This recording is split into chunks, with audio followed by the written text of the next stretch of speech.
Breaking news చూస్తున్నాం. జయరాం హత్య కేసులో మరో ముగ్గురిని అరెస్ట్ చేశారు హైదరాబాద్ పోలీసులు. సిరిసిల్లకు చెందిన అంజిరెడ్డి, హాస్య నటుడు సూర్యప్రసాద్, అతని అసిస్టెంట్ కిషోర్ ను పోలీసులు అరెస్టు చేశారు.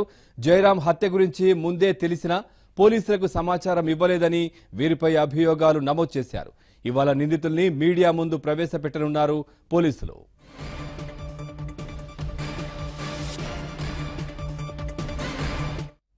ఈ అంశంపై మరింత సమాచారాన్ని మా క్రైమ్ బ్యూరో చీఫ్ సత్యనారాయణ అడిగి తెలుసుకుందాం. సత్యనారాయణ, చెప్పండి, జయరాం హత్య కేసు దర్యాప్తులో పురోగతి ఏంటి? మరో ముగ్గురిని అరెస్ట్ చేసినట్టుగా తెలుస్తోంది, అప్డేట్స్ ఏంటి?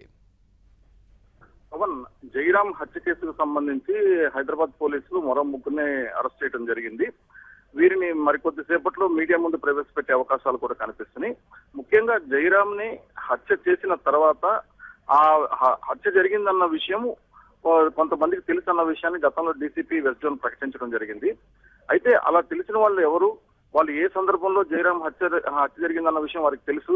మృతదేహాన్ని వాళ్ళు చూశారా చూడలేదా అన్న విషయాల మీద వెరిఫై చేశారు. వెరిఫై చేసిన తర్వాత కమెడియన్ సూర్యప్రసాద్, తర్వాత అతని స్నేహితుడు కిషోర్, వీళ్ళిద్దరూ జయరాం మృతదేహాన్ని చూశారు. చూసిన తర్వాత ఆ విషయాన్ని పోలీసులకు చెప్పకుండా గోప్యంగా వాళ్ళు దాచి ఉంచడం జరిగింది.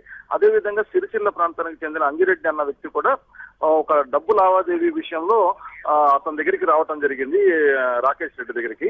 రాకేష్ రెడ్డి దగ్గరికి వచ్చినప్పుడు రాకేష్ రెడ్డి ఇంట్లో ఉన్న మృతదేహాన్ని ఇతను చూశాడు. అంజిరెడ్డి చూసి అక్కడి నుంచి భయపడి పారిపోయాడు. కానీ ఆ హత్య జరిగిందన్న విషయాన్ని, తాను మృతదేహాన్ని చూశానన్న విషయాన్ని కనుక అతను ఆ రోజే పోలీసులకు చెప్పుంటే కనీసం అప్పుడే హైదరాబాద్ లోనే మృతదేహం బయటపడే అవకాశం ఉండేది. అతను ఆ విషయాన్ని కూడా, తన బాధ్యతను కూడా విస్మరించడం జరిగింది. ఒక హత్య నేరాన్ని, హత్య జరిగిన విషయాన్ని చూసి కూడా అతను పోలీసులకు చెప్పలేదు.